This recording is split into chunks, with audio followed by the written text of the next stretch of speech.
রজব একটি বিশেষ মর্যাদার মাস, বিশেষ সম্মানের একটা মাস।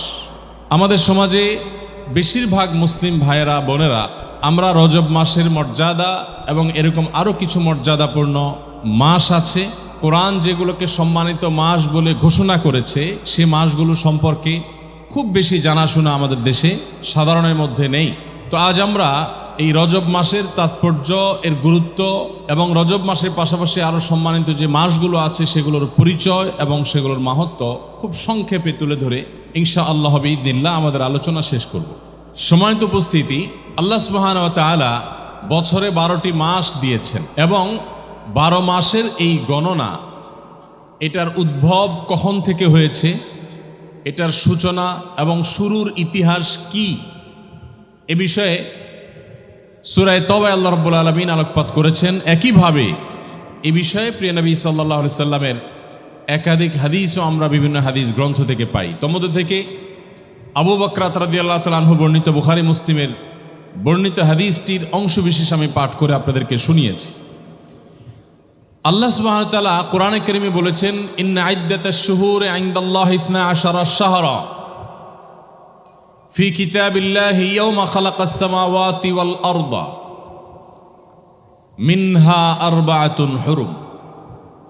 নবমণ্ডল এবং ভূমণ্ডল যেদিন আল্লাহ তাআলা সৃষ্টি করেছেন, আসমান এবং জমিন যেদিন সৃষ্টি করেছেন, সেদিন থেকেই মাসের গণনা আল্লাহর কাছে 12টি। 12 মাসের যে গণনা আমরা আজ পৃথিবীতে বিভিন্ন দেশে, বিভিন্ন ভাষায়, বিভিন্ন অঞ্চলে, বিভিন্ন ফরম্যাটে দেখতে পাই, হিজরি সন, বাংলা সন, ইসাই সন, খ্রিস্টীয় সন, আরও যত রকমের সন পৃথিবীতে আছে, বহু রকমের সন, এই সকল সনেই 12 মাসে বছর গণনা করার যে রীতি প্রচলিত আছে, কোরআন বলছে এটা নবমণ্ডল এবং ভূমণ্ডল সৃষ্টির দিন থেকেই শুরু হয়েছে। অর্থাৎ এটি কোনো মানুষের উদ্ভাবন নয়, এটি কোনো মানুষের সৃষ্টি বা শুরু করা নয়। স্বয়ং আল্লাহ রাব্বুল আলামিন এই 12টি মাসের এই গণনা, এটার নবমণ্ডল এবং ভূমণ্ডল, আসমান জমিন সৃষ্টির সঙ্গে এর সংশ্লিষ্টতার কথা উল্লেখ করে আল্লাহ তাআলা এর আদি ইতিহাস আমাদেরকে জানিয়েছেন। মূল আলোচ্য বিষয় হলো এই 12 মাসের মধ্যে 4টি মাস আছে যে মাসগুলোকে আল্লাহ তাআলা বলেছেন এগুলো হলো হুরুম, মিনাল আশহুরিল হুরুম, মিনহা আরবাআতুন হুরুম। সে 12 মাসের মধ্য থেকে 4টি মাস আছে বিশেষ মর্যাদাপূর্ণ মাস। সেই 4টি মাস সেগুলো কি, কোন কোন মাস, আমরা বেশিরভাগ মুসলিমরা, যেটা শুরুতে বলছিলাম, আমরা জানি না। রমাদান মাস এটা মর্যাদাপূর্ণ মাস। রমাদান মাস সাইয়্যিদুশ শুহুর বা সকল মাসের সেরা মাস, শ্রেষ্ঠ মাস, এটা আমরা সবাই কম বেশি জানি। কিন্তু রমাদান মাসের পর আল্লাহর কাছে সবচেয়ে সম্মানিত মাস কোনগুলো, সেগুলো কোরআন একাধিক জায়গায় আলোচনা করলেও, নবী সাল্লাল্লাহু আলাইহি সাল্লাম পুঙ্খানুপুঙ্খরূপে তার বিশ্লেষণ করলেও আমরা অনেক মুসলমানরা এখনো জানি না।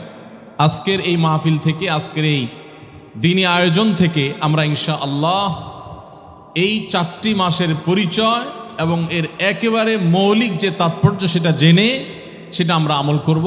আল্লাহ তাআলা আমাদের সবাইকে তৌফিক দান করুন। সম্মানিত উপস্থিতি, যে 4টি মাসকে আল্লাহ তাআলা সম্মানিত বলেছেন, বিশেষ মর্যাদাপূর্ণ মাস বলেছেন, সেই 4টি মাসের ব্যাখ্যা দিতে গিয়ে প্রিয় নবী সাল্লাল্লাহু আলাইহি সাল্লাম বলেছেন, সালাসুন মুতাওয়ালিয়াত, সালাসুন মুতাওয়ালিয়াত। 4টি সম্মানিত মাসের 3টি হলো ধারাবাহিক, একটির পর একটি। সেই 3টি কোনটি?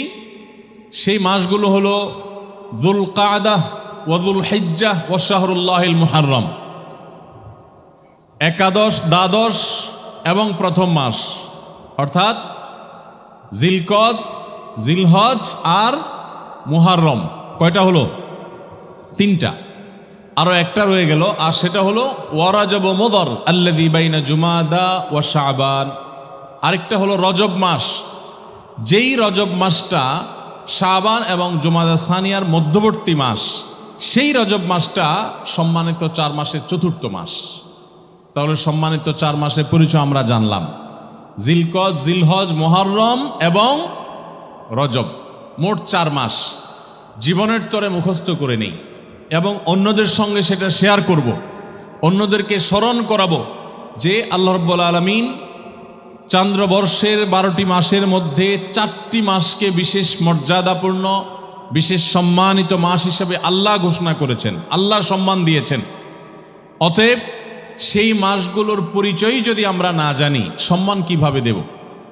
আপনার এলাকায় নতুন কোনো গুরুত্বপূর্ণ পদে থাকা ব্যক্তি যদি দায়িত্বপ্রাপ্ত হয়ে আসেন, আপনি হয়তো তার অধীনেই কাজ করার কথা, কিন্তু তার সাথে পরিচয় না থাকার কারণে আপনি তাকে উপযুক্ত সম্মান দিতে পারবেন না। আর যদি তার পরিচয়টা আপনার জানা থাকে, তাহলে তার উপযুক্ত সম্মান দেওয়াটা আপনার জন্য সহজ হবে। ঠিক একইভাবে আল্লাহ রাব্বুল আলামিন বছরের যে 4টি মাসকে সম্মানিত মাস হিসেবে ঘোষণা করেছেন, কোরআন কোনো খুচরা কথা বলার জায়গা নয়, কোরআনে কোনো খুচরা কথা বলার সুযোগ বা সময় নেই। কোরআন হলো পাইকারি কথা বলার জায়গা, কোরআন হলো মৌলিক কথা বলার জায়গা। গোটা মানবতার মুক্তির সমাধান সনদ কোরআনে দেওয়া আছে। গোটা মানব জাতির সর্বকালের সর্বসমস্যার মৌলিক সমাধানের গাইডলাইন কোরআনে দেওয়া আছে। সেই কোরআনে যদি কোনো বিষয় সম্পর্কে একাধিক জায়গায় আলোচনা করা হয়, একাধিক আয়াতে আলোকপাত করা হয়, একাধিক অ্যাঙ্গেল থেকে কথা বলা হয়, তাহলে বুঝতে হবে সেটা কোনো সাধারণ বিষয় নয়। সম্মানিত 4 মাস এমন একটি বিষয়, এমন একটি সাবজেক্ট যে এই সম্পর্কে কোরআনে কয়েক জায়গায় আলোচনা করা হয়েছে, অথচ শয়তান আমাদেরকে ভুলিয়ে রেখেছে। আমাদের সম্মানিত মাস সম্পর্কে ধারণা নেই বললে চলে। সম্মানিত উপস্থিতি,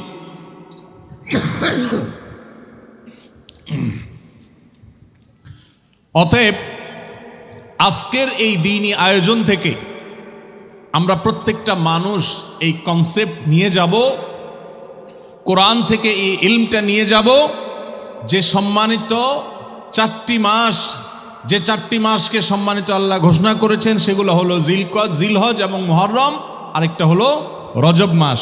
যেই রজব মাস শুরু হয়ে গেছে, মাত্র কয়েকটা দিন অতিবাহিত হলো, আমরা রজব মাসের মধ্যেই আছি। এটি সেই সম্মানিত 4 মাসের চতুর্থতম বা একটি। মোহতারাম হাজরিন, সম্মানিত এই 4টি মাস, এগুলো সম্পর্কে কোরআনে হাকিম আল্লাহ রাব্বুল আলামিন আমাদেরকে পরিষ্কার কিছু গাইডলাইন দিয়েছে। আল্লাহ তাআলা এগুলোকে সম্মানিত বলেছেন, বিশেষ মর্যাদা দিয়েছেন।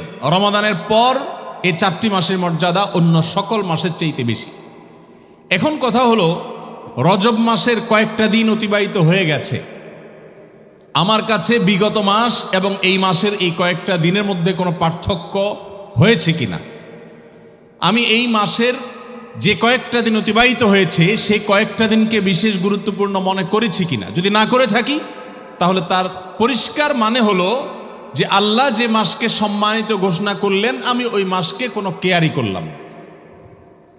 ব্যাপারটাকে ছোট একটা এক্সাম্পলের মাধ্যমে আমরা বুঝতে পারি। আপনি কোথাও বসে আছেন খুব স্বাভাবিকভাবে গা এলিয়ে দিয়ে, হয়তো পাও লম্বা করে বসে আছেন খুব আরামের সাথে, ফ্রি মুডে। হঠাৎ করে সেখানে কোনো এক ব্যক্তি আসলেন, যেই লোকটার পরিচয় আপনি জানেন না। কেউ একজন আপনাকে পরিচয় করিয়ে দিলেন, যিনি মাত্র এসে এখানে উপস্থিত হয়েছেন তিনি আপনার হবু শ্বশুর। আপনি বিয়ে করবেন, যেখানে আলাপ সালাপ ফাইনাল হয়েছে বা হচ্ছে, কথা আগাচ্ছে, ইনি হলেন সে মেয়ের বাবা। এই কথা জানার পর যত অভদ্র যুবক হোক, যত সন্ত্রাসী যুবক হোক, যত খারাপ মানুষ হোক, একটু নড়ে চড়ে বসবে কি বসবে না? মানুষ সবচাইতে বেশি ভদ্র সাজে কখন জানেন? মানুষের জীবনের সবচাইতে বেশি ভদ্র সাজে কখন? বিয়ের সময়। বিয়ে পড়ানোর মজলিসে মানুষের যে চেহারা থাকে, যে হাবভাব থাকে, যে কাচুমুচু ভাব থাকে, এটা দেখে বোঝার কোনো উপায় নাই যে এটা কি মানুষ না সাক্ষাৎ ফেরেশতা। ঠিক না ভাই? ঠিক। এই জন্য দেখবেন এত ইনোসেন্ট, এত ভদ্র, মনে হয় যে একেবারে মাসুম চেহারা। সবচেয়ে বেশি ভালো মানুষ বা ভদ্র মানুষ, মানুষের চেহারা মানুষ ইচ্ছায় হোক অনিচ্ছায় হোক ফুটায় তুলে বিয়ের মজলিসে। তো সেই শ্বশুর যদি সামনে আসে তাহলে তাড়াতাড়ি করে পাওটা গোছায় নিয়া খুব আদব লেহাজের সাথে আসসালামু আলাইকুম এরকম করে সম্মান নিবেদন করবে, সালাম পেশ করবে। কারণ সে পরিচয় জানতে পেরেছে এই ভদ্রলোক সেই লোক যার মেয়ের সাথে তার বিয়ের কথা চলছে। তো পরিচয় জানার পর এই যে একটু নড়ে চড়ে বসলো, এটাই সম্মান দেওয়া, এটাই কি। আর যদি ওই একই মোড়ে বসে থাকে, সে থোড়াই কেয়ার না করে কোনো রকম নড়ে চড়েও না বসে, তাহলে ওই শ্বশুর মশাই নিশ্চয়ই মনে করবে এটা তো একটা আস্ত বেয়াদব, যে পাও লম্বা করে বসা ছিল এখন ওইভাবে বসা আছে, তার মধ্যে কোনো পরিবর্তন নাই, তাকে ভদ্র মানুষ মনে করবে না।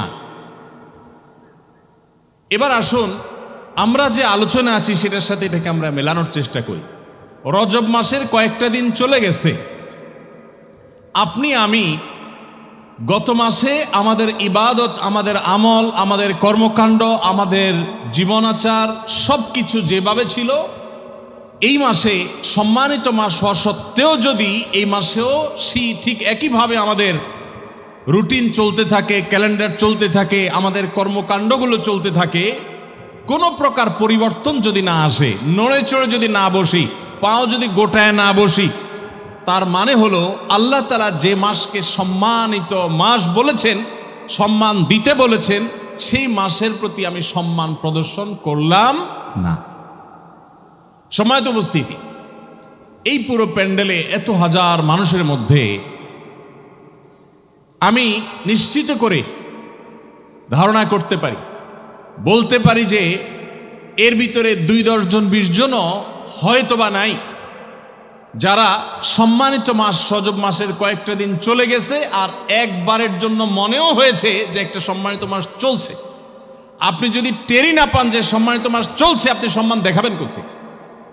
আপনি যদি নাই চিনেন যে এই ভদ্রলোক শ্বশুর, তাহলে আপনি তাকে সম্মান দেখাবেন কিভাবে? এই জন্য সব কিছুর আগে আমাদের জানতে হবে যে সম্মানিত মাসগুলো কখন আসে আর কখন যায়। আমাদের সম্মানিত মাসগুলো নিয়ে তেমন কোনো ভাবলেশ নেই। এগুলো কখন আসে যায় সেটা নিয়ে আমাদের তেমন কোনো মাথা ব্যথা যেন নেই, জানাশোনা যেমন নেই, আমাদের সেটা নিয়ে তেমন কোনো আগ্রহ উদ্দীপনা নেই। আমি আবার বলছি, কোরআন যে বিষয়ে একাধিক জায়গায় একাধিক আয়াত একাধিক নির্দেশ দিয়েছে, নবী সাল্লাল্লাহু আলাইহি সাল্লাম যার ব্যাখ্যা পুঙ্খানুপুঙ্খ রূপে করেছেন, এটা কোনো সাধারণ বিষয় না। আপনার কাছে মনে হতে পারে এটা আবার কি এমন জরুরি বিষয়। সম্মানিত উপস্থিতি, অতএব সম্মানিত মাসের এই ধারণা, কোরআনের এই ইলম, এটা আমরা আজকে এই মজলিস থেকে, এই মাহফিল থেকে সাথে নিয়ে যাব তো ইনশাআল্লাহ। এবং প্রত্যেকে বাসায় গিয়ে নিজের পরিবারের সদস্যদের সাথে শেয়ার করব যে জানো আল্লাহ রাব্বুল আলামিন 12টি মাসের মধ্যে 4টি মাসকে সম্মানিত মাস ঘোষণা করেছেন, সেটা অমুক অমুক মাস, তন্মধ্য থেকে একটা মাস যেটাতে আমরা এখন প্রবেশ করেছি। অতএব আল্লাহর ঘোষিত সম্মানিত মাসের আর কিছু করতে না পারেন, সম্মানিত মাস যাচ্ছে এই কথা যদি আপনার মাথায় আপনি উপস্থিত করতে পারেন, একটু যদি সম্মানিত মাস যে আপনি পার করছেন সেই কথাটা যদি আপনি স্মরণে রাখতে পারেন, মনে রাখতে পারেন, তাহলে মনে মনে সম্মানিত মাসের প্রতি সম্মান প্রদর্শন করার কাজটুকু তো আপনি করতে পারবেন। অতএব আমরা এই ধারণাটা আমাদের মধ্যে ব্যাপকভাবে প্রচার করব, প্রসার করব এবং এই ধারণাকে আমাদের মধ্যে বদ্ধমূল করব, অন্যদের কাছে পৌঁছে দিব। এই হারিয়ে যাওয়া ধারণাকে আমাদেরকে নতুন করে প্রতিষ্ঠিত করতে হবে। আল্লাহ আমাদের সবাইকে সেই তৌফিক দান করুন। সম্মানিত উপস্থিতি, সম্মানিত এই 4টি মাসের বিশেষ কোনো কর্মসূচি আছে কিনা, বিশেষ কোনো আমল আছে কিনা, কোরআন হাদিসের কোনো বিশেষ গাইডলাইন আছে কিনা, আমরা সংক্ষেপে সেটি বলে যাই। নাম্বার 1, সম্মানিত মাসের সম্মান দেখানো, সম্মানিত মাসের প্রতি সম্মান প্রদর্শন করা, এটা হলো একটা বিষয় যে এই মাসের সম্মানিত মাস হিসেবে আমি সম্মান প্রদর্শন করছি। সেই প্রদর্শনটা মন থেকে হতে পারে যে একটি সম্মানিত মাস যাচ্ছে, আমি একজন মুসলমান হিসাবে আল্লাহ যে মাসকে সম্মান দিয়েছেন, আমি সে মাসের সম্মানের কথা আমার মাথায় আমি উপস্থিত রাখলাম, আমার স্মরণে রাখলাম, আমি মাইন্ডে রাখলাম, এটা হলো সম্মানিত মাসের সম্মান দেওয়ার একেবারে সাধারণ এবং প্রাথমিক পর্যায়। এটি আমরা করতে পারি প্রথমত। নাম্বার 2, সম্মানিত মাসগুলো সম্পর্কে ইমাম আবু বকর জাসসাস তার বিশ্ববিখ্যাত আহকামুল কোরআনে তিনি লিখেছেন যে এই মাসগুলোতে যদি কেউ আল্লাহর দেওয়া সাধারণ এবং রুটিন নির্দেশ, যেগুলো অন্য মাসেও প্রযোজ্য, যেমন 5 ওয়াক্ত নামাজ অন্য সময়ে পড়তে হয়, এই সময়ে পড়তে হয়, এরকম আরও যত আমল আছে, ভালো কাজ আছে, এগুলো যদি কেউ গুরুত্বের সাথে এই 4টি মাসে সম্পাদন করতে থাকে, আল্লাহ রাব্বুল আলামিন বাকি 8 মাসে সেটা সম্পাদন করাটা তার জন্য সহজ করে দেন। একইভাবে যদি কেউ এই সম্মানিত মাসগুলোতে আল্লাহর নিষিদ্ধ বিষয়গুলো থেকে বেঁচে থাকার জন্য আপ্রাণ চেষ্টা করে, বিশেষ যত্নশীল হয়, আল্লাহ রাব্বুল আলামিন তাকে বছরের অন্য সময়গুলোতে, অন্য মাসগুলোতেও সেই গুনাহ এবং হারাম থেকে বেঁচে থাকার তৌফিক দান করেন। ভাইরা আমার, তাহলে আমরা দ্বিতীয় করণীয়র প্রতি ইঙ্গিত পেলাম যে রুটিন যে কাজগুলো আছে এগুলো অন্য সময়ের চাইতে এই সময়টাতে বিশেষ গুরুত্বের সাথে করা। ধূমপান করা এমনিতেই খারাপ জিনিস, কিন্তু শ্বশুরের সামনে পান করা ডাবল খারাপ। একে তো আপনি অন্যায় করলেন, গুনাহের কাজ করলেন, আবার সেটা আপনার একজন মুরব্বীর সামনে করলেন, অধ্যত্ব দেখালেন।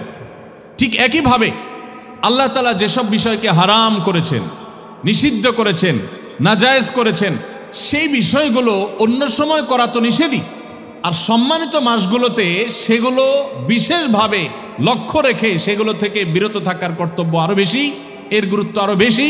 এবং সেগুলো যদি আমরা লক্ষ্য না রাখি তাহলে গুনাহ ডাবল হবে। এক হলো সম্মানিত মাসের সম্মান নষ্ট করা, আরেকটা হলো আল্লাহর অবাধ্যতায় লিপ্ত হওয়া। এই জন্য আল্লাহ রাব্বুল আলামিন এই আয়াতেই বলেছেন, যালিকা দ্বীনুল কাইয়্যিম ফালা তাজলিমু ফীহিন্না আনফুসাকুম। সম্মানিত মাসসমূহে তোমরা নিজেদের প্রতি পাপাচার করে নিজেদের প্রতি অবিচার করো না, জুলুম করো না, নিজের পায়ে নিজে কুঠার আঘাত করো না, তোমার আমলকে ধ্বংস করো না। এই জন্য সম্মানিত মাসে গুনাহগুলোকে, হারাম কাজগুলো বর্জন করার আলাদা গুরুত্ব এই আয়াত থেকে বোঝা যায়। সম্মানিত উপস্থিতি, আমরা কজন মানুষ আছি যে হাত তুলে আমরা মাথা উঁচু করে বলতে পারবো যে আমার একটা গুনাহ বা বদভ্যাস, হারাম কাজ করার প্রবণতা আছে? রজব মাস সম্মানিত মাস চলছে, যেহেতু সম্মানিত মাস শুরু হয়েছে, সম্মানিত মাসের সম্মানে আমি ওই গুনাহটা ছেড়েছি, এরকম বলার মতো মানুষ কজন আছে আমি জানি না। আপনি হয়তো মোবাইলে হারাম জিনিস দেখেন, বদভ্যাস আছে। সম্মানিত মাস যাচ্ছে, সম্মানিত মাস চলমান আছে। আল্লাহ তাআলা যে মাসকে সম্মানিত ঘোষণা করেছেন, সেই সম্মানিত মাসের মধ্যে যদি এটা করি তাহলে ওই শ্বশুরের সামনে সিগারেট খাওয়ার মতো, ধূমপান করার মতো ডাবল অপরাধ হবে, বেয়াদবি হবে, অসম্মান হবে। আমি সেই কাজটা করছি। এই চেতনা থেকে, হারাম কাজ থেকে এই মাসে বিরত থাকা, এটা কোরআনের দাবি, এটা ঈমানের দাবি, এটা আল্লাহর প্রতি আমাদের সম্মান প্রদর্শনের দাবি, আল্লাহর নির্দেশের প্রতি সম্মান প্রদর্শনের দাবি। অতএব আমরা দ্বিতীয় করণীয় পেয়ে গেলাম যে সম্মানিত 4 মাসে রুটিন ভালো কাজগুলো, 5 ওয়াক্ত নামাজ ইত্যাদি, এগুলোকে বিশেষ গুরুত্বের সাথে করা, আর সম্মানিত মাসগুলোতে অন্য সব মাসে যেগুলো নিষিদ্ধ, হারাম, সেগুলোকে বিশেষভাবে বর্জন করার জন্য সংকল্প করা, সচেষ্ট হওয়া। আল্লাহ তাআলা আমাদের সবাইকে তৌফিক দান করে। যাদের মনে থাকে না এই সম্মানিত মাসের বিষয়টা, তাদের জন্য আমার একটা পরামর্শ আর অ্যাডভাইস হলো যে আপনি কোন একটা কাগজে, কম্পিউটারে টাইপ করে কিংবা হাতে কলমে লিখে, কাগজে কলমে লিখে আপনার শয়ন কক্ষে, আপনার কর্মস্থলে, আপনার ডেস্কটপে, আপনার মোবাইল স্ক্রিনে রেখে দেন। সেটাকে সেট করে রাখেন যে সম্মানিত 4টি মাসের অমুক মাসটি চলমান আছে। বাস শুধুমাত্র এইটুকু যদি আপনি বারবার প্রতিদিন দেখেন বা নজরে পড়ে, আপনার ভেতরে ঈমানি যে চেতনা আছে সেটা জাগ্রত হবে এবং ওই মাসের প্রতি সম্মান প্রদর্শনের অংশ হিসেবে তাকওয়া চর্চায় আপনি অগ্রসর হওয়ার সুযোগ পাবেন। আল্লাহ আমাদের সবাইকে আমল করার তৌফিক দান। সম্মানিত উপস্থিতি, এই মাসে যুদ্ধ বিগ্রহ হারাম ছিল। বেশিরভাগ মুফাসসিরগণের মতে এই বিধান রহিত হয়ে গেছে, মানসুখ হয়ে গেছে। তারপরেও কোরআনের আয়াত আমরা জেনে রাখতে পারি, এবং অনেক মুফাসসিরদের মতে, অনেক উলামাদের মতে মানসুখ হয়নি। বিষয়টা হলো আল্লাহ সুবহানাহু ওয়া তাআলা বলেছেন, ইয়াসআলুনাকা আনিশ শাহরিল হারামি কিতালিন ফি কুল কিতালুন ফীহি কাবীর ইলা আখিরিল আয়াহ। অর্থাৎ নবী সাল্লাল্লাহু আলাইহি সাল্লামকে জিজ্ঞাসা করা হয়েছিল যে সম্মানিত মাসে যুদ্ধ বিগ্রহ করার ক্ষেত্রে আল্লাহর বিধান কি। তখন আল্লাহ রাব্বুল আলামিন নবী সাল্লাল্লাহু আলাইহি সাল্লামের কাছে ওহী প্রেরণ করে জানিয়েছেন যে এই মাসগুলোতে যুদ্ধ বিগ্রহ করা এটা হারাম, আল্লাহর পথ থেকে মানুষকে বাধা দান করা শামিল।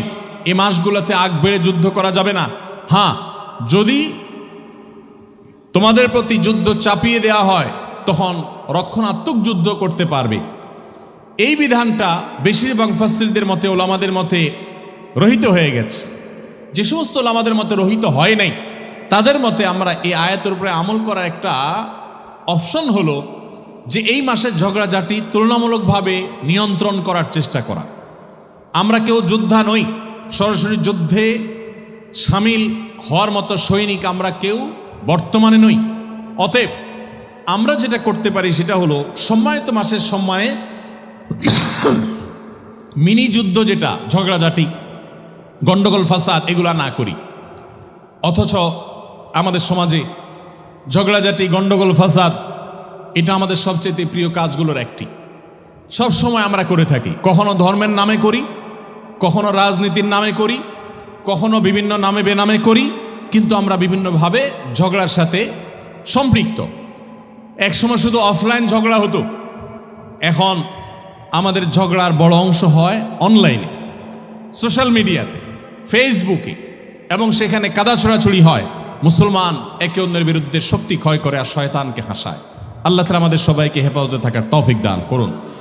সম্মানিত উপস্থিতি, তাহলে সম্মানিত মাসের কয়েকটি করণীয় সম্পর্কে আমরা ধারণা পেলাম। সেই সাথে আমরা এও জানলাম সম্মানিত মাসগুলোর স্পেশাল বা আলাদা কোনো নতুন কোনো করণীয় নাই, নতুন কোনো কর্মসূচি বা আমল নাই যেটা অন্য মাসে প্রযোজ্য নাই। রুটিন কাজগুলাই এই মাসগুলোতে একটু স্পেশাল গুরুত্বের সাথে করা, আর রুটিন নিষিদ্ধ বিষয়গুলোই বা অন্য সময় যেগুলো নিষিদ্ধ সে বিষয়গুলোই এই মাসে বিশেষ যত্নের সাথে বর্জন করার চেষ্টা করা। বাস, এটা হলো আমাদের সবচেয়ে বড় কর্মসূচি। আল্লাহ আমাদের সবাইকে আমলের তৌফিক দান করুন। সম্মানিত উপস্থিতি, রজব মাস উপলক্ষে আরবের মুশরিকদের মধ্যে একটি বিশেষ প্রথা প্রচলিত ছিল, কুসংস্কার প্রচলিত ছিল, শিরক প্রচলিত ছিল। আর সেই শিরকটাকে বলা হয় আতিরার শিরক। বুখারীতে নবী সাল্লাল্লাহু আলাইহি সাল্লাম ফরা এবং আতিরা সম্পর্কে ধারণা দিয়েছেন। বিভিন্ন রকমের কুসংস্কার মক্কার মানুষদের মধ্যে ছিল, তোর মধ্যে একই হাদিসে দুটি কুসংস্কারের কথা উঠে আসছে। তার একটি হলো মক্কার মুশরিকরা তাদের ওট এবং বকরির প্রথম যে বাচ্চাটা হতো, এই বাচ্চাটা বড় হওয়ার পর এই বাচ্চাটাকে তারা জবে করত প্রতিমার নামে, প্রতিমাকে সন্তুষ্ট করার জন্য। এটা হলো ফরা। আর আতিরা হলো রজব মাস আসলে তারা প্রতিমাকে খুশি করার জন্য প্রতিমার নামে তারা পশু জবে করত, এটাকে বলতো আতিরা। ইসলাম আসার পর সকল কুসংস্কার, সকল অন্ধকারকে ধুয়ে মুছে পরিষ্কার করা হয়েছে। নবী সাল্লাল্লাহু আলাইহি সাল্লাম পরিষ্কার জানিয়েছেন ইসলামে কোনো ফরা বা আতিরা বলতে কিছু নেই। ইসলামের সমস্ত পশু জবে করা হবে পশুর সৃষ্টিকর্তার নামে। কার নামে জবে হবে? আজও আমাদের সমাজে অনেক মাজারে, অনেক দরবারে, অনেক দরগাহে, অনেক পীর সাহেবদের দরবারে পীর সাহেবদের নামে মানুষ পশু জবে করে, যেটা সারা বিশ্বের সমস্ত উলামায়ে কেরাম যে বিষয়ে ঐক্যবদ্ধ এবং কোনো প্রকার দ্বিমত নেই যে কোনো মানুষের নামে কোনো পশু জবা করা সেটা হারাম। আর কোনো পশু যদি কোনো মানুষের নামে বা আল্লাহ ছাড়া আর কারোর নামে জবে করা হয়, সেই পশুর গোশত খাওয়া হারাম। কোরআনে কারীমে আল্লাহ রাব্বুল আলামিন এক জায়গায় নয়, বহু জায়গায়, একাধিক জায়গায় হারামের যে তালিকা দিয়েছেন, হারামের যে সিরিয়াল উল্লেখ করেছেন, এর মধ্যে থেকে বলেছেন ওমা উহিল্লা লিগাইরিল্লাহ, আল্লাহ ছাড়া আর কারোর নামে যদি কোনো পশু জবে করা হয়, সেই জবে করা পশু যদি গরুও হয়, ছাগলও হয়, মোরগও হয়, হাঁসও হয়, অর্থাৎ হালাল প্রাণীও যদি হয়, যেহেতু নাম নেওয়া হয়েছে আল্লাহ ছাড়া আর কারোর, অতএব ওইটার গোশত খাওয়া হারাম। সেখানে পীর সাহেবের দরবারে যে অনেকে সে হারাম গোশত খেয়ে আসছে। পীর সাহেবের দরবারও যাওয়ার প্রয়োজন হয় না। আজকাল এরকম হারাম খাবার ঢাকা শহরের অলিগলিতে পাওয়া যায়, বিশেষ করে এই রজব মাসে। রজব মাসে মক্কার মুশরিকদের মধ্যে যেরকম প্রতিমার নামে পশু উৎসর্গ করার প্রচলন ছিল, আফসোসের বিষয় প্রায় 1450 বছর পর এসে আজকের এই সময়ও মুসলমানদের মধ্যে ঠিক সেই রকম শিরক প্রচলিত আছে। কি সেই শিরক? সেটি হলো, আপনারা অনেকে জেনে থাকবেন, খাজা মঈনুদ্দিন চিশতি রহমতুল্লাহি আলাইহি তার নামে এই রজব মাসে তার মৃত্যুর দিবস পালন করার নামে তার মাজারে তার নামে পশু মানত করা হয়। এবং আপনারা জেনে অবাক হবেন, এই দেশ থেকে শত শত মানুষ এখনো সেই মাজারে যায় এবং পশু মানত করে। এবং সেখানে শুধুমাত্র পশু মানত নয়, টাকা পয়সা মানত করা হয়। অনেক বড় বড় ব্যবসায়ী আছে, অনেক উদ্যোক্তা আছেন যে তাদের কল্যাণের জন্য সেখানে যান। আছে না নাই? ভাইরা আমার, এই রজব মাসে কোনো পশু যদি আল্লাহর কোনো প্রিয় নেককার বান্দার জন্য কোনো আলেমের নামেও কেউ জবে করে, সেটা হবে শিরক এবং সেটার গোশত খাওয়া হবে হারাম। ইসলাম মানুষকে আল্লাহর আনুগত্য এবং গোলামি শিক্ষা দিয়েছে। ইসলাম মানুষকে কোনো মানুষের গোলামি, কোনো মানুষের আনুগত্যের শিক্ষা দেয় নাই। ভাইরা আমার, শিরক আল্লাহর জমিনের সবচেয়ে বড় অপরাধ। কেন কেন শিরকের মতো ভয়াবহ অপরাধ আরেকটা নাই? কেন আল্লাহ বলেছেন ইন্নাল্লাহা লা ইয়াগফিরু আন ইউশরাকা বিহি, আল্লাহর সঙ্গে শিরক করা হলে সেটা আল্লাহ মাফ করবেন না? কেন বলেছেন? শিরক কিভাবে সবচেয়ে বড় অপরাধ? আমরা মনে করি একটা মানুষ শিরকে লিপ্ত হলো, সে তো কারোর ক্ষতি করে নাই। একটা মানুষ কাউকে খুন করলো, সে তো একটা মানুষের প্রাণ শেষ করে ফেললো, সেটাও মহা অপরাধ। সেটার জন্য ইসলামের কঠোর বিধান আছে, জাহান্নামের শাস্তির কথা বলা আছে। কিন্তু শিরক কিভাবে সবচেয়ে বড় অপরাধ হয়? এটা তো সে কারোর ক্ষতি করেনি। ভাইরা আমার, শিরকের অপরাধ সবচেয়ে ভয়াবহ হওয়ার অনেক কারণ, অনেক বিশ্লেষণ আছে।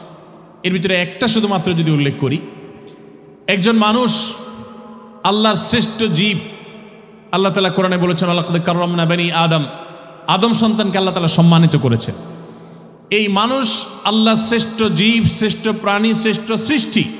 এই শ্রেষ্ঠ সৃষ্টিকে যদি কোনো মানুষের সামনে, কোনো প্রতিমার সামনে বা কোনো সৃষ্টির সামনে তাকে মাথা নত করতে বলা হয়, বা সে যদি নিজের মাথা কোথাও নত করে, তাহলে সে গোটা মানবতাকে অপমান করলো, সে গোটা মানব জাতিকে অসম্মানিত করলো, গোটা মানব জাতির অপমানের মতো করার মতো কাজ সে করলো। কিভাবে? কোনো বড় আয়োজনে রাষ্ট্রের প্রধান রাষ্ট্রপতির জন্য যদি কোনো চেয়ার থাকে, সেই চেয়ারে এবং রাষ্ট্রপতির জন্য যে মালা থাকে, যে ফুলের তোড়া থাকে, ঠিক একই রকমের চেয়ার, একই রকমের মালা, একই রকমের ফুলের তোড়া যদি ওই এলাকার একজন সাধারণ সরকারি চাকুরে, একজন সাধারণ পুলিশ সদস্য কিংবা একজন চকিদার বা একজন এরকম কোনো মানুষকে, একজন মেম্বার সাহেবকে যদি সেই চেয়ারে বসানো হয়, পাশাপাশি চেয়ার, একই রকমের মালা দেওয়া হয়, একই রকমের তোড়া দেওয়া হয়, একই রকমের সম্মাননা দেওয়া হয়, এটাতে রাষ্ট্রপতির প্রতি অপমান হবে কি হবে না? আল্লাহ রাব্বুল আলামিনের সাথে বান্দার পার্থক্য হলো সৃষ্টি আর স্রষ্টার পার্থক্য, অর্থাৎ কোনো তুলনাই চলে না। রাষ্ট্রপতিও মানুষ, ওই মেম্বার সাহেবও মানুষ। এখানে কেউ কারো স্রষ্টা না। পার্থক্য শুধু একজন রাষ্ট্রপতি আর একজন মেম্বার, একজন একটু বড় চেয়ারের অধিকারী আর একজন ছোট চেয়ারের অধিকারী, এতটুকু পার্থক্য। এছাড়া আর বড় কোনো পার্থক্য নেই। বরং এমনও হতে পারে আল্লাহর কাছে ওই মেম্বারের মর্যাদা সে রাষ্ট্রপতির চাইতে অনেক বেশি হতে পারে। এরপরও যদি এই প্রটোকল মেনটেন না করা হলে তার প্রতি অপমান এবং অসম্মান প্রদর্শন হয়, তাহলে মহান সৃষ্টিকর্তার জন্য যে দাসত্ব নিবেদন করার কথা, সেটা যদি কোনো মানুষ কোনো প্রতিমার জন্য করা হয়, তাহলে প্রকারান্তরে সেটা মহান রব্বুল আলামিনকে অসম্মান করার শামিল। এবং গোটা মানব জাতিকে যে আল্লাহ মর্যাদাপূর্ণ করেছেন, যে মানুষ কারোর সামনে নত হবে না, শুধু মহান সৃষ্টিকর্তার সামনে হবে, এই মানুষকে এক সাধারণ ক্ষুদ্র সৃষ্টির সামনে নত করে গোটা মানব জাতিকে অপমান করা হয়। ভাইরা আমার, সেই শিরকের অপরাধ আমরা অনেকে জেনে না জেনে, বুঝে না বুঝে করে চলেছি। এই রজব মাস উপলক্ষে আপনারা দেখবেন ঢাকায় অনেকগুলো লাল কাপড়ে মোড়ানো ড্যাগ বিভিন্ন মাজারে, ছোট ছোট মাজারে বসে, এবং কিছু মোবাইল মাজার বসে, অস্থায়ী মাজার বসে মাইনুদ্দিন চিশতির নামে। দেখবেন লেখা আছে মাইনুদ্দিন চিশতির মাজার বা মাইনুদ্দিন চিশতির ড্যাকের উপরে লেখা আছে মাইনুদ্দিন চিশতি রহমতুল্লাহি আলাইহি কোথায়, আর বসানো হচ্ছে ওনার নামে ড্যাক, এবং সেখানে টাকা পয়সা তোলা হচ্ছে, সেখানে আপনার বিভিন্ন রকমের নজর মান্নত সিন্নি করা হচ্ছে, সেখানে নানা রকমের ধুমধামে ঢোল তবলা বাজিয়ে বিভিন্ন রকমের আয়োজন করা হচ্ছে। এগুলো সবগুলো শিরকের অন্তর্ভুক্ত। রজব মাসকে ঘিরে যেগুলো আমাদের সমাজের কিছু সংখ্যক মানুষ করে থাকে। আল্লাহ রাব্বুল আলামিন আমাদেরকে ইসলামের মতো সুমহান, এত সুন্দর জীবন দর্শন, এত চমৎকার জীবন আদর্শ দিয়েছেন যে কোনো কুসংস্কারের ন্যূনতম কোনো অবস্থান, কোনো সুযোগ এই ইসলামে নেই। কোনো অন্ধকারের কোনো সুযোগ কোনো জায়গায় ইসলামে নেই। সেই ইসলাম পাওয়ার পরে যদি আমরা কুসংরচ্ছন্ন থাকি, আমরা যদি কুসংস্কারে বিশ্বাস করি, আমরা যদি অন্ধকারাচ্ছন্ন থাকি, তাহলে এর চেয়ে দুর্ভাগ্যজনক আর কি হতে পারে। আল্লাহ তাআলা আমাদের সকলকে তাওহীদের পতাকা তলে একত্র হওয়ার তৌফিক দান করুন। আমাদের সবাইকে আল্লাহ তাআলা তাওহীদবাদী হওয়ার তৌফিক দান করুন। মুখে তাওহীদবাদী হলে চলবে না, আমাদের কর্মে, আমাদের চিন্তায়, আমাদের বিশ্বাসে, আমাদের মননে, আমাদের জীবনের প্রত্যেকটা ক্ষেত্রে তাওহীদের প্রতিফলন থাকতে হবে। আল্লাহ রাব্বুল আলামিন আমাদের সবাইকে সেই তৌফিক দান করুন। সম্মানিত উপস্থিতি, তাহলে সম্মানিত 4 মাসের যে ধারণা সমাজে অনেকটা হারিয়ে গেছে, সে ধারণাকে আমরা পুনর্জীবিত করব, অন্যদের মধ্যে প্রচার করব। নিজে মরণ পর্যন্ত প্রতি বছর কখন কোন মাস আসছে আমরা জানব, লক্ষ্য রাখব। বিশেষ করে হিজরি বর্ষের মাসের আগমন গমন কখন আসে কখন যায় সেটি আমাদের মাথা রাখা কর্তব্য। অথচ বেশিরভাগ মানুষ আমরা জানিও না যে হিজরি বর্ষের কোন মাস এখন চলছে, কোন মাস গেছে, কোন মাসের কত তারিখ, ন্যূনতম কোনো খোঁজ খবর আমাদের নাই। এটা আমাদের উপরে ফরজে কিফায়া। যদি সমাজের কিছু মানুষও যদি হিজরি সনের গণনা না সংরক্ষণ করেন, তারিখ সংরক্ষণ না করেন, গোটা সমাজের সমস্ত মানুষ গুনাহগার হবে। আমাদের দেশে এখন এই চাঁদ দেখার দায়িত্ব, হিজরি সনের সন গণনা, তারিখ গণনার দায়িত্ব আমরা সবাই দিয়ে দিয়েছি জাতীয় চাঁদ দেখা কমিটির উপর। ঠিক না ভাই? ঠিক। অন্য সময় তো বটেই, এমনকি রমজানের চাঁদ, ঈদের চাঁদ পর্যন্ত আমরা দেখি না, আমরা দায়িত্ব দিয়ে রাখছি তাদের উপরে, তারা দেখবে। চাঁদ দেখা কমিটির লোকেরা, জনগণ তাদেরকে দেখে সংবাদ দিলে সেই আলোকেই তো তারা বলবে যে চাঁদ দেখা গেছে বা যায় নাই। এখন সারা দেশে মানুষ যদি আমরা চাঁদ দেখা ছেড়ে দেই, তাহলে বেচারারা চাঁদ দেখার নিউজ কোত্থেকে আনবে? এই জন্যই তো রাত 10টা 11টা 12টা চাঁদ উঠে, কারণ আমরা তো সময় মতো নিউজ দিতে পারি না ভাইরা আমার। এই জন্য চাঁদ দেখা এটা একটা ইবাদত, এটা একটা সওয়াব। আমরা এগুলোকে সওয়াবের কাজ মনে করি না। চান্দ্রবর্ষের 29 তারিখে পশ্চিম আকাশে চাঁদ তালাশ করবেন, চাঁদ উঠছে কিনা। আপনি যদি দেখতে পান তাহলে দোয়া পড়বেন, আল্লাহুম্মা আহিল্লাহু আলাইনা বিল ইয়ুমনি ওয়াল ঈমান ওয়াস সালামাতি ওয়াল ইসলাম রব্বি ওয়া রব্বুকাল্লাহ।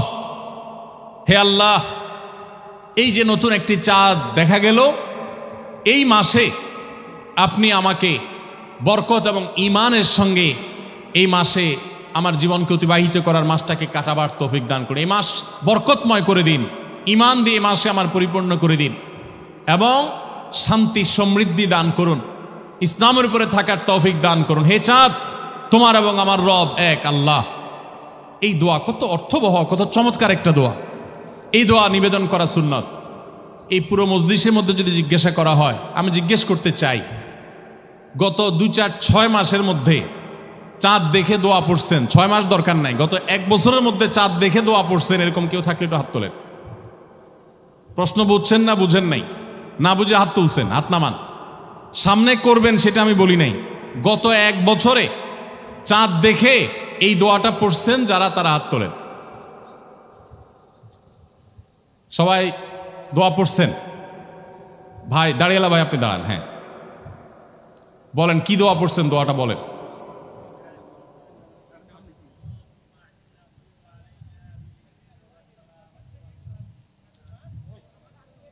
পুরাপুরি হয় নাই, পুরাপুরি হয় নাই, অনেকটা আপনি বলছেন, বুঝা গেছে যে আপনি ঘাবড়ায় গেছেন।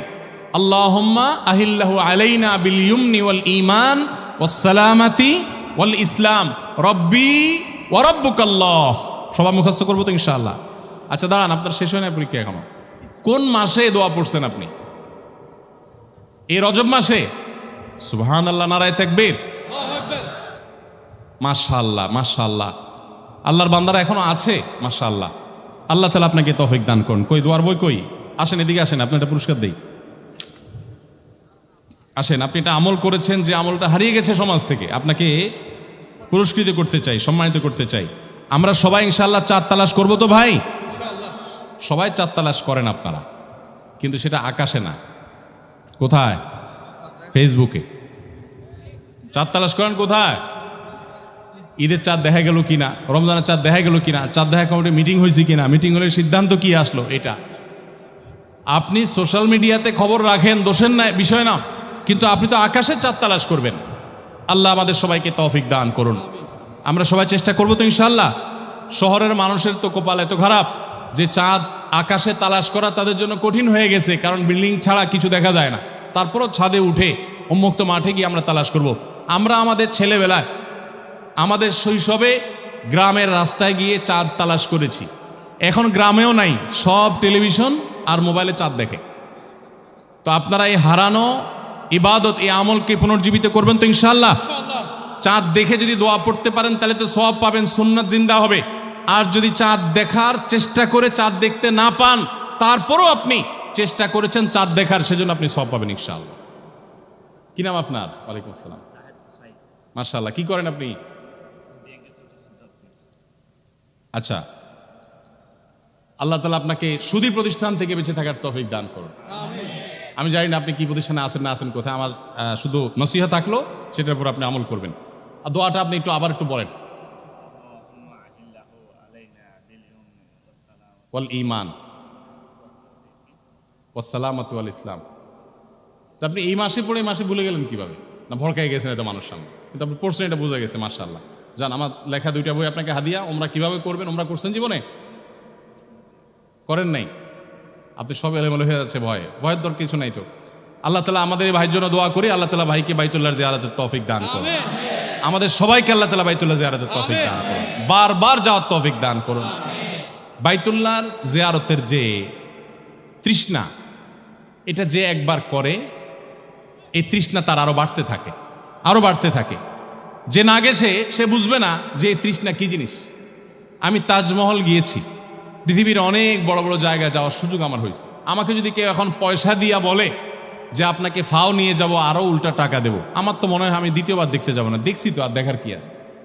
কিন্তু বাইতুল্লাহ, মক্কা মদিনা, মসজিদে হারামে, মসজিদে নববীতে বারবার যাওয়ার পরও মানুষের তৃষ্ণা আরো বেড়ে যায়। ইব্রাহিম আলাইহিসসালামের দোয়া আল্লাহ কবুল করেছেন। তিনি 4500 বছর আগে দোয়া করে গেছেন যে আল্লাহ, এই মক্কার প্রতি মানুষের প্রাণ যেন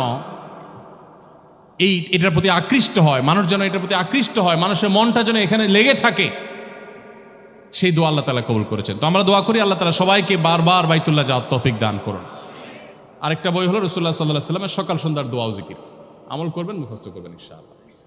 জাযাকুমুল্লাহ খাইর। না, এটা ঠিক করেন নাই, এটা ভুল করছেন। বলে দিই, আপনি যেহেতু করছেন আপনাকে শোনাই দিই, শুনেন। নবী করিম সাল্লাল্লাহু আলাইহি সাল্লাম সালাম দেওয়ার সময় সাহাবীরা জিজ্ঞাসা করছেন, ইয়া রাসূলুল্লাহ, সালামের সময় আমরা মাথা ঝুঁকাবো কিনা? নবী সাল্লাল্লাহু আলাইহি সাল্লাম বলছেন, লা, মাথা ঝুঁকানো যাবে। এ মাথা শুধু ঝুঁকবে কার সামনে?